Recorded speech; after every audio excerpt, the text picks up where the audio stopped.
Boa noite, jovens. Tudo bem com vocês? Espero que estejam indo bem. Todo mundo trabalhando, se cuidando, o que é importante, né? Até que a gente passe esse período. Eu estou observando que aqui em Pereira está havendo um certo relaxo. As pessoas estão relaxando um pouco, né? Você passa em frente a um bar, tem 10, 12 pessoas em volta de uma mesa. Isso fatalmente vai desandar numa... Aliás, já vem acelerando o número de contaminados já faz alguns dias, né? Deve ter sido em função daquele feriado do dia 12 de outubro. 15 dias depois, deu dia 27, e agora nós tivemos outros feriados. Então, gente, não adianta, enquanto não chegar a vacina, a gente precisa se cuidar mesmo, tá? Então vamos nos cuidar, beleza? Hoje nós vamos continuar discutindo alguns aspectos da CLT, que falam sobre os direitos trabalhistas, né? É claro que a gente pinça algumas coisas para que vocês possam ter uma ideia mais geral, né? Então vamos pinçar isso hoje também. A primeira questão é a questão do horário de trabalho. O artigo 74 da CLT diz que o horário de trabalho deverá ser sempre anotado em registro de empregados. Mas o parágrafo 2º desse mesmo artigo diz o seguinte, para estabelecimentos com mais de 20 trabalhadores, será obrigatória a anotação da hora de entrada e de saída em registro manual, mecânico ou eletrônico, conforme instruções expedidas pela Secretaria Especial de Previdência e Trabalho do Ministério da Economia. Hoje está muito comum, né, o registro eletrônico de ponto, né? Mas já houve época em que era só manual, já houve época em que era mecânico, você pegar aquele cartão e em alguns lugares né, você pega aquele cartão, bota lá e bate a hora que você entrou e que você saiu. Mas hoje, com a modernidade da tecnologia também, o mais comum é o registro eletrônico. Mas para estabelecimentos com mais de 20 trabalhadores é obrigatório. Quando a gente fala que é obrigatório, é que isso está sujeito à fiscalização do Ministério do Trabalho e autuação se não estiver cumprindo aquilo que está na lei, né? Tá certo? A questão salarial, é importante que a gente tenha em mente o seguinte, o artigo 76 diz que o salário mínimo para o empregado é a contraprestação mínima devida e paga diretamente pelo empregador a todo trabalhador, inclusive ao trabalhador rural, sem distinção de sexo, por dia normal de serviço e capaz de satisfazer em determinada época e região do país suas necessidades normais de alimentação, habitação, vestuário, higiene e transporte. Duas coisas aqui que eu quero chamar a atenção. Primeiro, quando a CLT fala sem distinção de sexo, nós já tivemos muito, hoje diminuiu, claro, por conta de sindicatos, por conta de fiscalização, mas nós já tivemos muito salário distintos por sexo. Homem sempre ganhou mais que mulher, né? Isso é proibido. Para quem exerce as mesmas funções, não tem distinção de sexo, tem que pagar a mesma coisa. E outra coisa que a gente já falou isso também, que está na Constituição, que esse salário mínimo deveria satisfazer as necessidades normais de alimentação, habitação, vestuário, higiene e transporte. A gente sabe que o salário mínimo que está previsto na Constituição não garante, né? Muito bem. O artigo 78 diz o seguinte, quando o salário for ajustado por empreitada ou convencionado por tarefa ou peça, será garantida ao trabalhador uma remuneração diária nunca inferior ao salário mínimo por dia normal. Por quê? Se eu pego eu combino, está ajustado por empreitada, ou por tarefa, ou por peça, por produção, eu tenho que garantir que o cara receba pelo menos o mínimo. Independente se ele produziu todas essas peças, se fez todo o serviço que foi ajustado na empreitada, mas está aqui, será garantido ao trabalhador uma remuneração diária nunca inferior ao salário mínimo para aquela região, tá certo? Hoje o salário mínimo ele é unificado nacionalmente, né? Outra coisa que diz o parágrafo único desse artigo, quando o salário mínimo mensal do empregado, a comissão ou que tenha direito à porcentagem for integrado por parte fixa e parte variável, ser-lhe-á sempre garantido o salário mínimo, vedado qualquer desconto em mês subsequente a título de compensação. Significa dizer o seguinte: já houve no passado muitos salários ajustados assim, tipo, hoje o salário mínimo é 1.045. Então, cara, ó, você vai receber 500 fixo e mais a comissão. Aí, se a comissão der mais 800, você vai receber 1.300 e tal. Mas o que acontece? Então, quando você tem uma parte fixa e uma parte variável, ainda que não tenha, por exemplo, vendido o suficiente para que a porcentagem dele somada à parte fixa atinja o salário mínimo, ele tem direito a receber esse salário mínimo. E não pode ser vedado, é proibido qualquer desconto no mês subsequente, a título de compensação. Tipo assim, eu tenho 500 fixo, minha comissão deu mais 300, 800, mas a empresa me pagou os 1.045 do salário mínimo. No mês seguinte eu vendi bastante, deu 1.400, aí eu vou descontar aquele que a empresa... Não pode descontar nada a título de compensação. Tem que receber o mínimo estabelecido em lei. E se ultrapassar, tá combinado, tá ajustado, que é parte fixa e parte variável, vai pagar o que der a parte variável, tá bom? Entendido isso? Ó, a questão de exames médicos. Vocês já viram aí em algumas matérias também, mas o exame médico ele é obrigatório por conta do empregador nas condições estabelecidas nesse artigo e nas instruções complementares a serem expedidas pelo Ministério do Trabalho. Então, na admissão é obrigatório o exame médico, na demissão é obrigatório o exame médico e existe o exame médico periódico, que aí o Ministério do Trabalho estabelecerá, de acordo com o risco da atividade e o tempo de exposição a esse risco, a periodicidade dos exames médicos.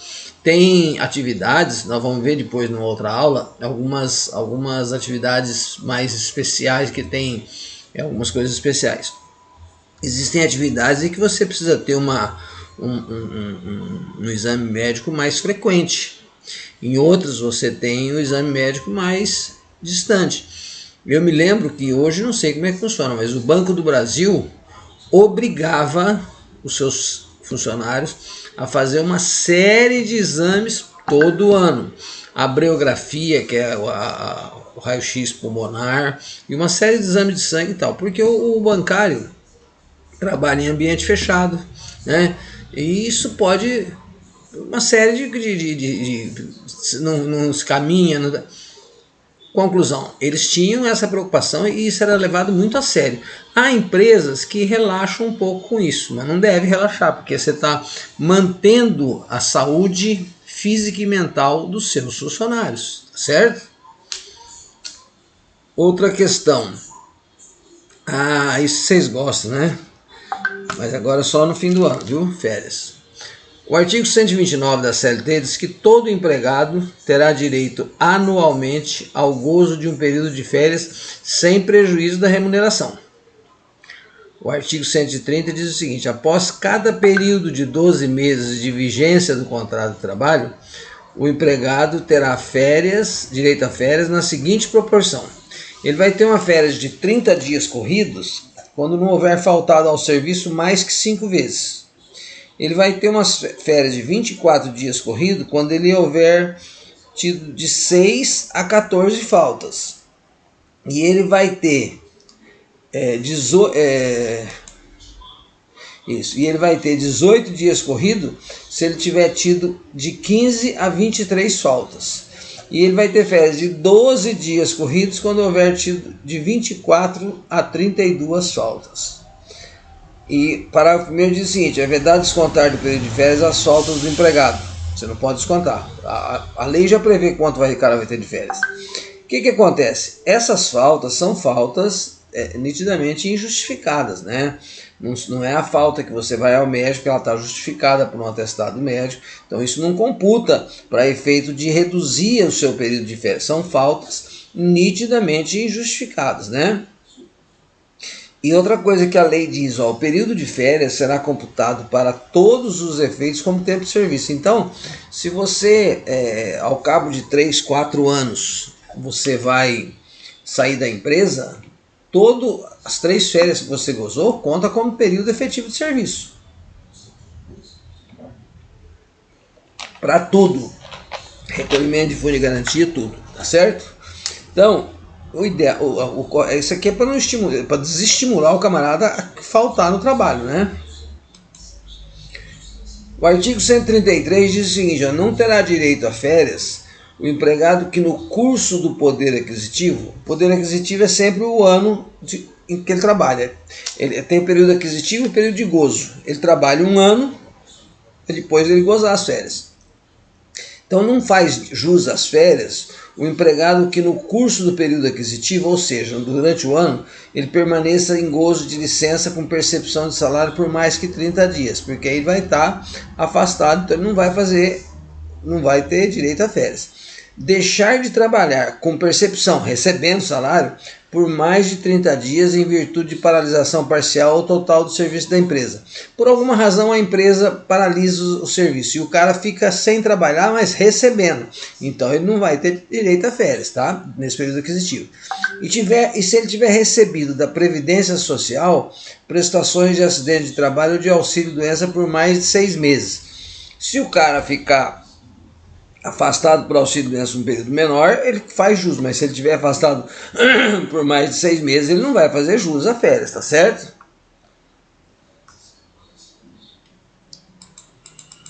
Vamos ver aqui, ó. As férias serão concedidas por ato do empregador, ou seja, o empregador é quem diz quando o cara vai tirar férias.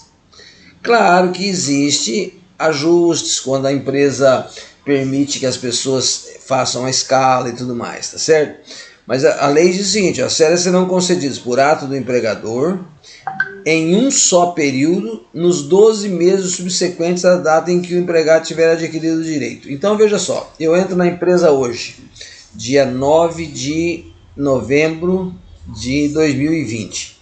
Quando for 9 de novembro de 2021, já foi o meu período aquisitivo, eu adquiri o direito às férias, tá?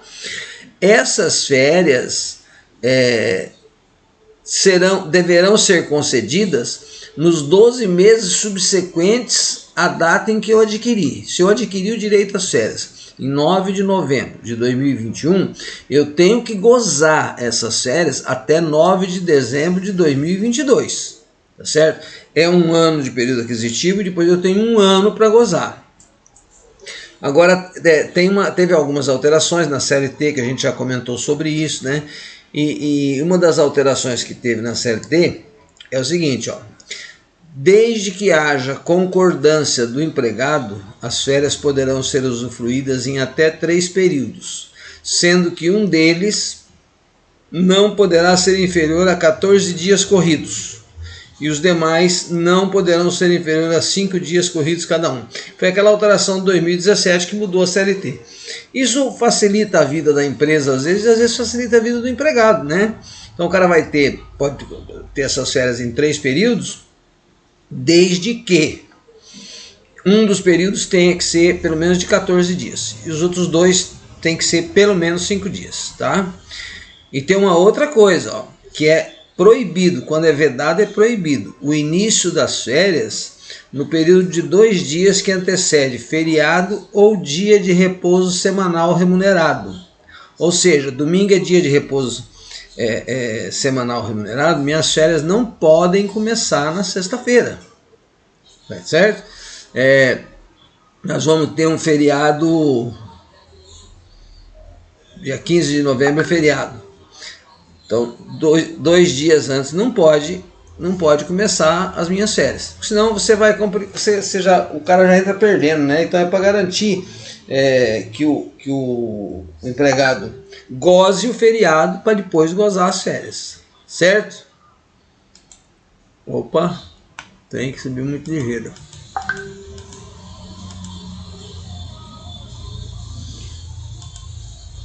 O artigo 135 diz o seguinte, ó: a concessão das férias será participada por escrito ao empregado com antecedência mínima de 30 dias. Dessa participação, o interessado dará recibo. Ou seja, o empregado tem que ser avisado que ele vai gozar as férias.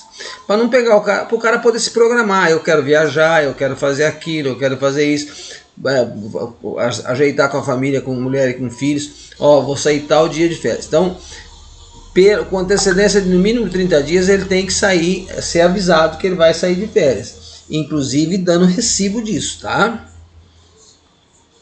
Mas tem um detalhe, ó, o empregado não poderá entrar no gozo das férias sem que apresente ao empregador sua carteira de trabalho, CTPS, para que seja anotada a respectiva concessão. Porque senão o cara fala, não gozei férias, e daí?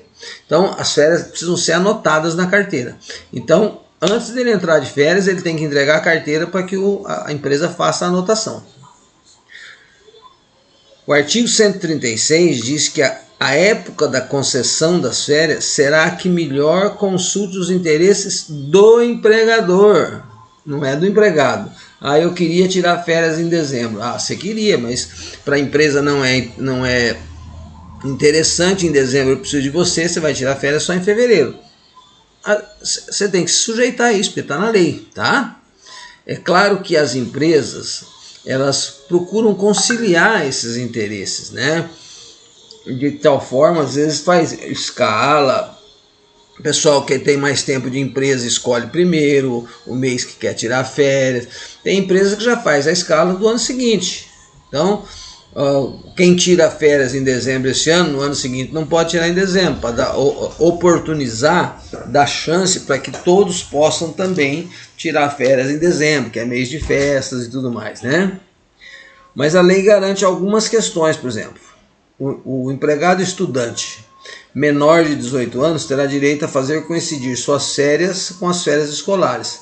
Então o cara tem 17 anos, está empregado numa empresa, ele está de férias em janeiro, ele tem direito ele pode não querer, mas ele tem direito de que coincida as suas férias com as férias escolares, tá certo? É atribuição da lei determinar isso, e a lei determinou que essa é uma prerrogativa do empregado. O artigo 138 diz o seguinte, ó, durante as férias, o empregado não poderá prestar serviços a outro empregador, salvo se estiver obrigado a fazê-lo em virtude de contrato regularmente mantido com aquele. Tem pessoas que trabalham em duas empresas, pela questão da jornada de trabalho e tudo mais.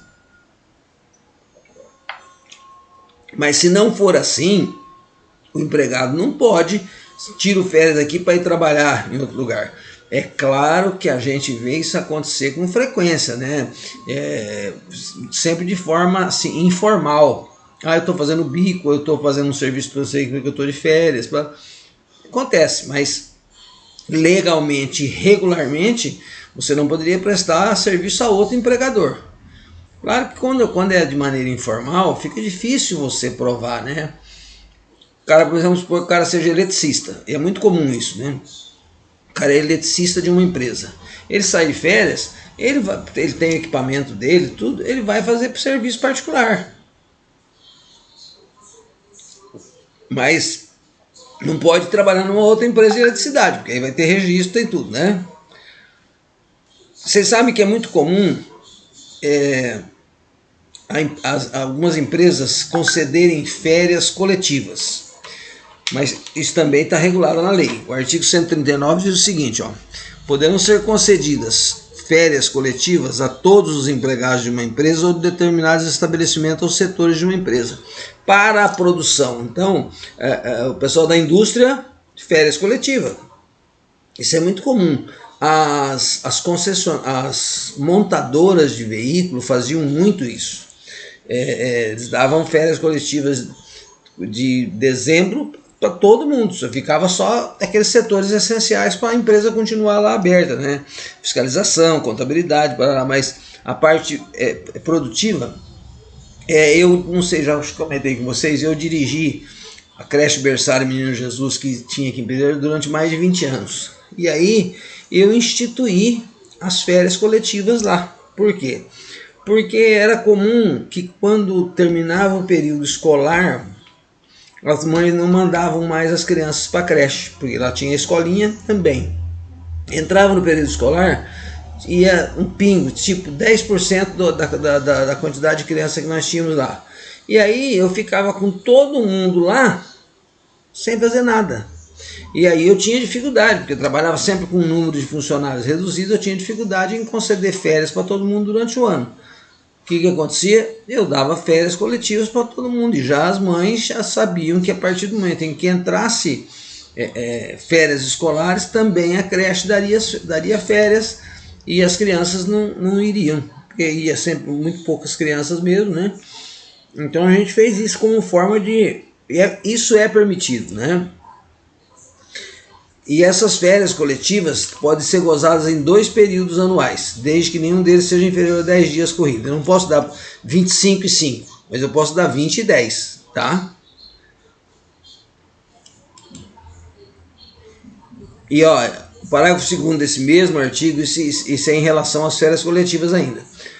O empregador comunicará ao órgão local do Ministério do Trabalho, com antecedência mínima de 15 dias, as datas de início e fim das férias, e dizendo em quais os estabelecimentos ou setores abrangidos pela medida. Se for uma empresa que tenha 4, 5 estabelecimentos, ou se não for assim, ela vai dizer, ó, a produção vai parar.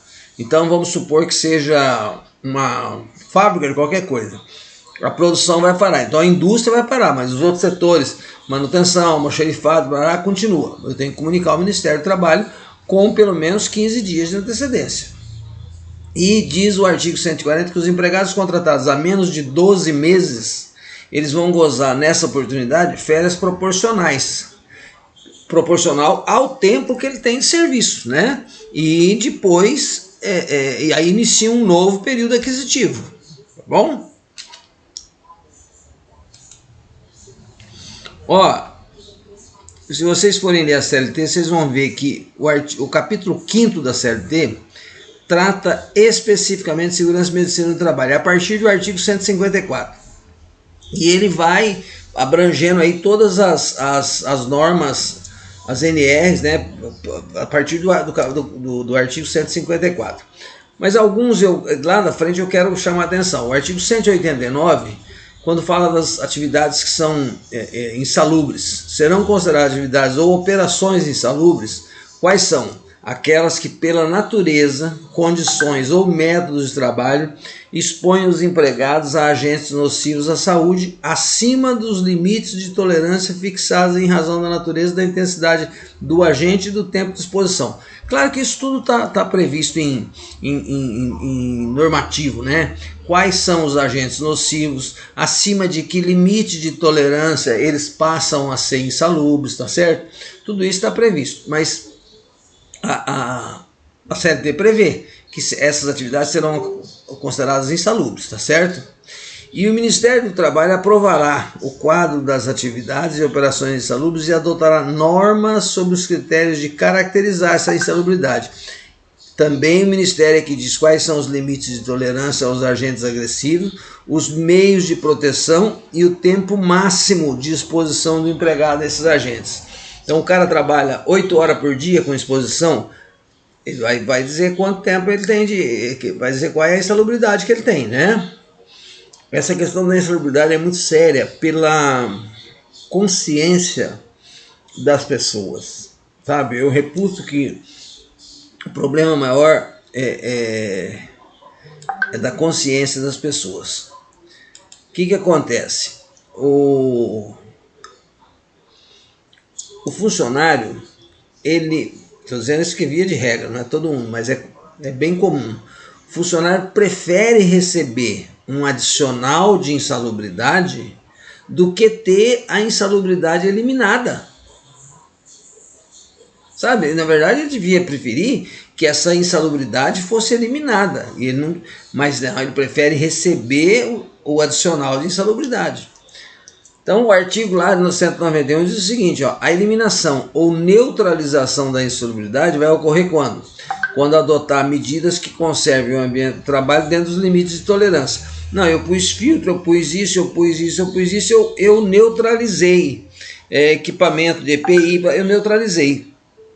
E a própria lei diz, ó, com a utilização de equipamentos de proteção individual ao trabalhador que diminuam a intensidade do agente agressivo a limites de tolerância. Essa é uma forma de neutralizar a insalubridade.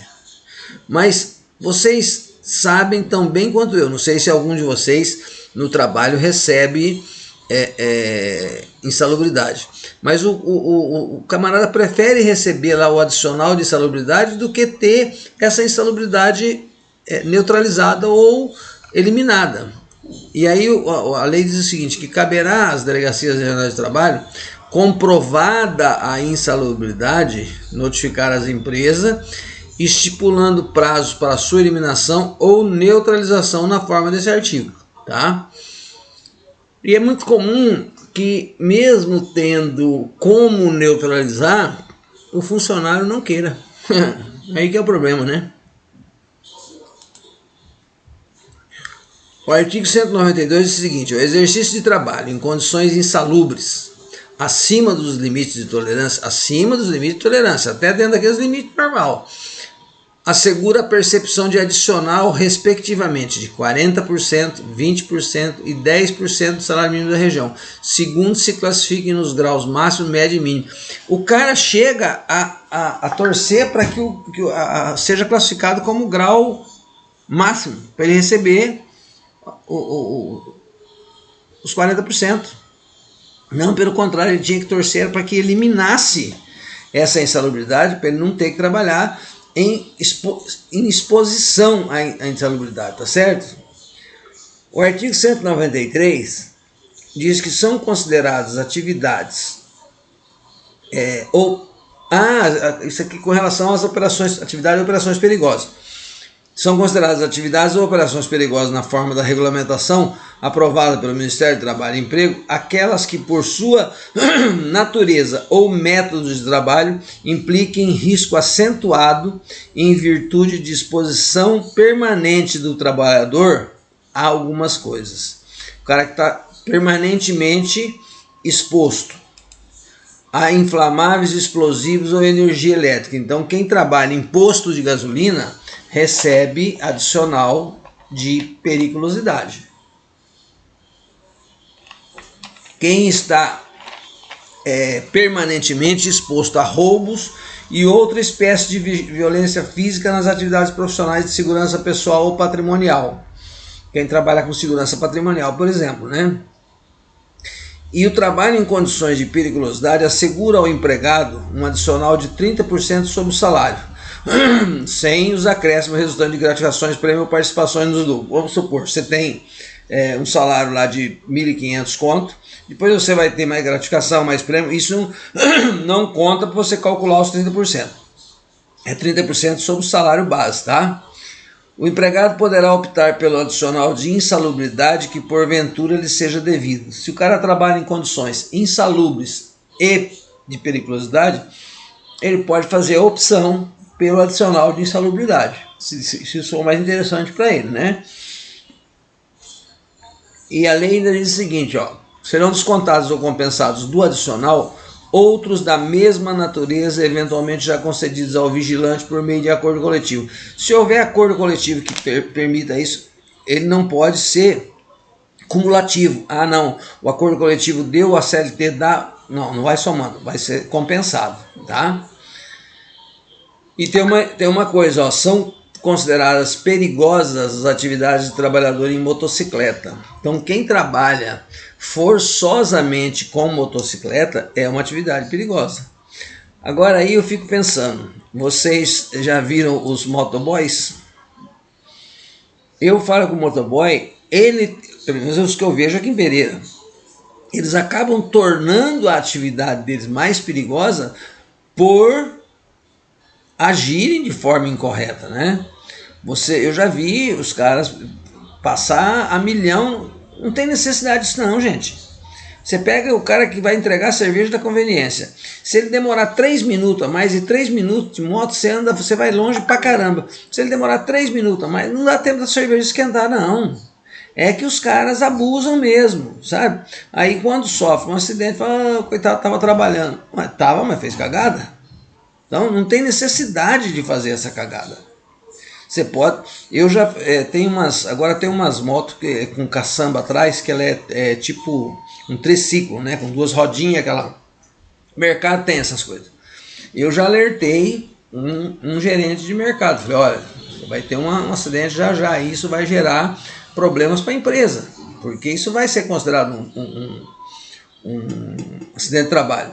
Mas o cara fazia uma curva com o negócio daquele, que chegou a levantar uma das rodinhas assim, para que isso? Não é?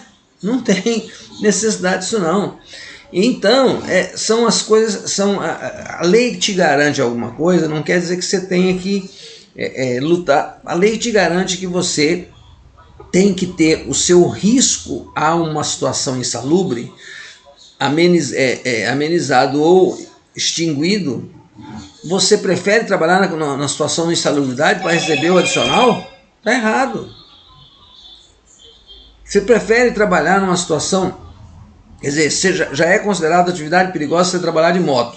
Você torná-la mais perigosa, não tem necessidade disso, né? E o artigo 194 diz o seguinte, ó, o direito do empregado ao adicional de insalubridade ou da periculosidade cessará com a eliminação do risco à sua saúde ou integridade física nos termos dessa seção e das normas expedidas pelo Ministério do Trabalho. Eu vi há algum tempo atrás, na prefeitura, uma funcionária que recebia adicional de insalubridade porque o local onde ela trabalhava tinha muitos banheiros para serem limpos e acaba que isso é uma situação insalubre. Mas ela foi transferida para um local onde só tem um banheiro. Ou seja, o técnico de segurança do trabalho já foi lá e disse, não, aqui não é insalubre, é só limpar um banheiro.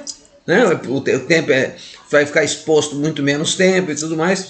Ela ficou brava pra caramba. Ou seja, prefere trabalhar numa atividade insalubre para poder receber. Mas não sabe que essa atividade insalubre pode lhe causar problemas de caráter de saúde que vão ter reflexo lá na frente. Como eu contei para vocês da questão do uso de EPI, que eu conheci ele já até morreu, coitado, um marceneiro que veio procurar emprego comigo, porque nós tínhamos uma marcenaria na creche, e eu achei que ele estava de fogo quando ele veio aqui na minha casa, porque ele falava não sei o que, eu falava alguma coisa para ele, ele respondia outra coisa. Mas esse cara veio aqui bêbado. Depois que ele começou a trabalhar comigo, eu descobri que ele, na verdade, ele tinha perda auditiva, e eu falei isso para ele, falei, você não escuta. Eu acho que eu não escuto não. Não, por quê? Trabalhou 10 anos numa marcenaria lá em Suzanápolis sem usar EPI. Então o EPI é para proteger você, não é só para cumprir a lei. Tem que usar. O adicional de insalubridade é quando você não consegue deixar o ambiente salubre. Então existe ali a insalubridade, então você vai pagar um adicional porque o cara é obrigado a trabalhar naquela situação de insalubridade. Não é, agora, se eu conseguir eliminar essa insalubridade ou neutralizar, pronto, tá certo? Bem, queridos, nós vamos aula após aula fazendo algumas abordagens de assuntos do direito do trabalho que sejam mais, que vocês consigam visualizar no dia a dia e tudo mais, né? Na próxima aula a gente dá sequência a isso, para que não fique também muito cansativo, né? Essas aulas online, elas têm uma característica, por exemplo, uma aula com conteúdo desse iria 1 hora para a gente falar.